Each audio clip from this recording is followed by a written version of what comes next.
Parler de Dexter, c'est accepter un inconfort immédiat. On parle d'un tueur en série, et pourtant on reste devant l'écran. Voilà le paradoxe. À première vue, Dexter, il ressemble à une série policière classique. Miami, le soleil, les couleurs saturées. Puis le sang. Beaucoup de sang. Dès les premières images, il y a un contraste qui s'installe. La mise en scène vend de la lumière, pendant que le récit, lui, plonge dans la pulsion meurtrière. Ce décalage, il n'est pas esthétique, il nous prépare quelque chose. Dans cette série, la question de meurtre, elle n'existe pas vraiment. Elle a déjà été tranchée. La seule vraie interrogation, c'est est-ce qu'il mérite de mourir ? Et là, bizarrement, on est beaucoup à se projeter et à avoir une réponse. Et ça, c'est un glissement moral hyper sournois. Parce que la série ne te demande pas est-ce que t'es d'accord avec le meurtre. Elle te demande est-ce que ce type-là, il mérite une sanction ? Et beaucoup de spectateurs, sans réfléchir, répondent que oui. C'est pas une question de sadisme, mais pour le besoin d'une justice rapide, dans un monde qui ne l'est jamais. C'est pas parce que vous avez une réponse à cette question qu'il y a un problème, mais c'est parce qu'on s'est reconnu en Dexter, dans son éthique de qui mérite de vivre ou mourir. Le fameux code de Harry. C'est ça, une morale bricolée pour rendre l'inacceptable tolérable. Pas juste pour Dexter, mais aussi pour nous. C'est un mode d'emploi pour continuer à regarder sans se sentir sale. Et la série le sait très bien. Tout ça, ça laisse des traces. C'est pas une série qui est pensée pour être violente à la base. Enfin, pas au sens habituel du terme. Elle montre pas la violence comme un dérapage, mais comme une solution pour venger des victimes. Et ça, c'est beaucoup plus dangereux. Alors aujourd'hui, la question c'est est-ce que Dexter est inspiré d'une histoire vraie ? Ou est-ce que Dexter a inspiré l'histoire ?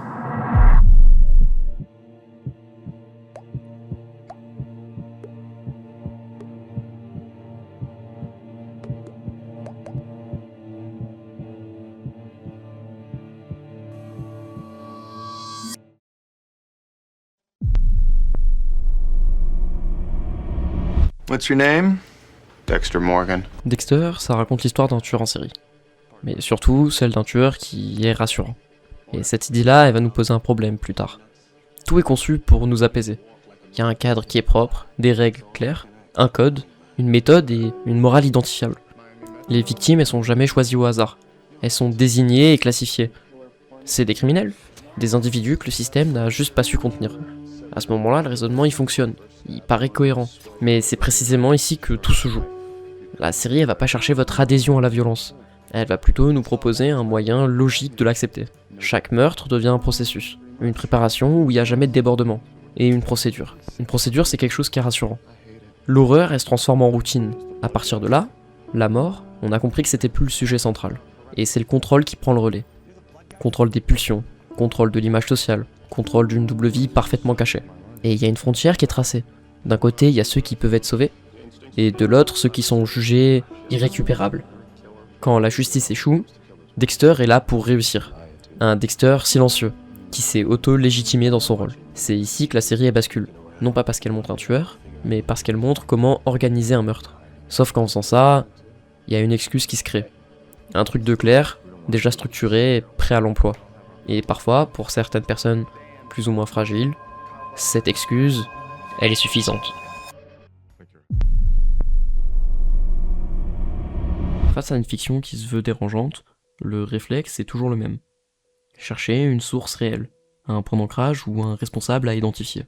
Comme si ça permettait de refermer le problème. Avec Dexter, la question revient sans cesse. Sur qui est-ce que c'est basé ?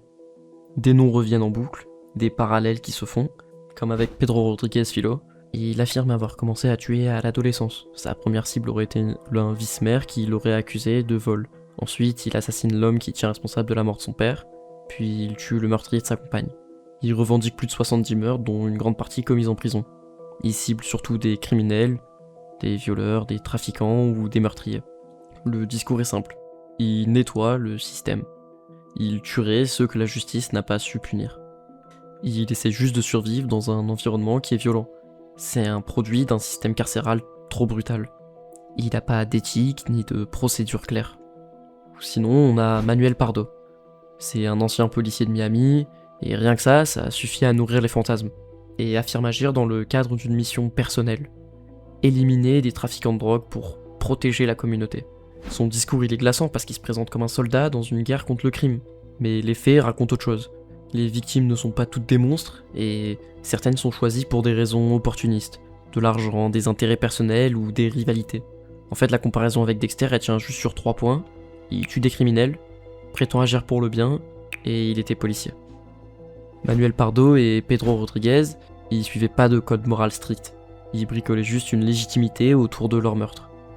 Dans les 2 cas, il n'y a pas de cadre éthique clair et constant, il n'y a pas de procédure ritualisée, et il n'y a pas cette obsession du contrôle qui définit clairement Dexter. Chez Dexter, la justification est la condition préalable au meurtre. Chez eux, elle est souvent la conséquence. Et c'est exactement ça la différence que je veux souligner.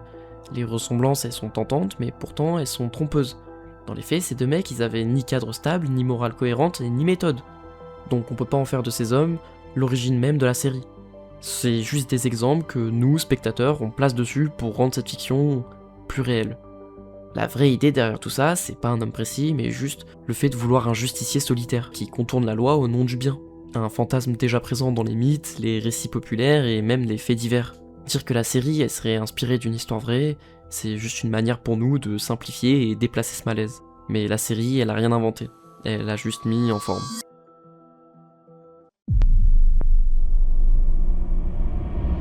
Lorsqu'une fiction elle devient populaire, surtout une fiction violente, il y a une inquiétude qui revient constamment. Est-ce que ça peut dépasser l'écran ? Est-ce que quelqu'un, quelque part, pourrait vouloir faire pareil ? Et forcément, la série Dexter, elle y a pas échappé. Au contraire, un tueur méthodique avec un code moral, une mise en scène froide et une esthétique identifiable, tout est là pour nourrir une peur très simple. Et si quelqu'un décidait d'imiter, est-ce qu'on le retrouverait ? Il y a déjà plusieurs affaires où des criminels ont mentionné la série. Le cas le plus médiatisé, ça reste celui de Mark Twitchell. En 2008, à Edmonton, il attire un homme dans un garage. Il a recréé une kill room inspirée de la série. Plastique, isolement, mise en scène. Il écrit même un documentaire intitulé SK Confession, où il va fantasmer son idée de tueur en série organisé. La référence à Dexter, elle est explicite. Mais il y a un détail qui change beaucoup, Twitchell ne ciblait pas de criminels. Il ne suivait aucun code moral et il cherchait pas à nettoyer la société. Il cherchait juste à mettre en scène. Il y a une autre affaire, celle de Stephen Miles au Royaume-Uni. Il tue une jeune femme et déclare avoir été influencé par la série. Là encore, il n'y a aucun code, aucune cohérence morale et juste de la fascination. Puis aux États-Unis, il y a Andrew Conley, qui tue son propre frère et affirme s'identifier à Dexter. Mais on parle d'un adolescent en grande détresse psychologique, avec des troubles sévères. Dans ces 3 cas-là, la série, elle apparaît dans le récit. Mais en aucun cas, elle en est l'origine. Mais il reste quand même une question au final. Est-ce que la fiction, elle peut influencer un passage à l'acte ? Alors oui, mais pas dans le sens simple que l'on imagine. La recherche en psychologie criminelle, elle montre une chose essentielle.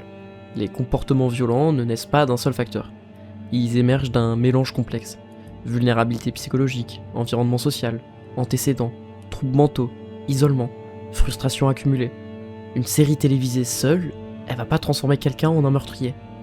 En revanche, elle peut lui fournir un récit, elle peut offrir une manière de faire. Dans tous les cas qui ont été cités, on observe le même phénomène. Les individus concernés étaient déjà instables, violents ou en rupture. Et la série, elle est devenue un élément de leur mise en scène personnelle. Ils copient pas le code, ils s'approprient l'image du tueur méthodique, l'illusion de maîtriser ce qu'ils font. Mais ils n'ont ni la discipline fictive du personnage, ni son cadre moral qui est construit par l'écriture. Ce qu'ils retiennent dans leur tête, ce n'est pas la morale, c'est surtout la puissance et le fait de jamais se faire avoir. Avec Dexter, ce qui est fascinant, ça n'a rien à voir avec le fait qu'il tue. Il est fascinant parce qu'il contrôle. Et alors, pour un esprit déjà en rupture, cette image elle peut devenir séduisante. Et c'est exactement ce qu'on a vu dans l'acte 2. La série ne vient pas d'un tueur réel, elle vient d'un fantasme ancien. Celui du justicier solitaire. L'homme au-dessus des lois, celui qui rétablit l'ordre quand le système échoue. La question n'est donc pas « Dexter a-t-il inspiré des meurtres ?» La vraie question est ailleurs. Pourquoi certains ont eu besoin de s'y reconnaître ? La série ne nous a jamais demandé si tuer était possible. Elle demande à partir de quand ça devient acceptable. Mais il reste quand même une dernière hypothèse, la plus inconfortable. Et si ce modèle n'était pas qu'une fiction ? Pas un homme précis, pas un rituel exact, mais un fonctionnement. Les profils que l'on attrape sont rarement les plus discrets. Ce sont les visibles, les plus bruyants. Les autres, par définition, ils échappent au regard. Alors oui, statistiquement, il est possible qu'un Dexter ait existé, ou existe encore. Pas plus intelligent, juste plus intégré. Plus banal, plus silencieux. Cette idée ne parle pas de fiction, elle parle des limites de ce qu'on détecte. Et alors peut-être que ce qui dérange vraiment dans cette série, ce n'est pas ce qu'elle montre, c'est ce qu'elle suggère. Qu'un tueur crédible n'est pas forcément celui qu'on attrape.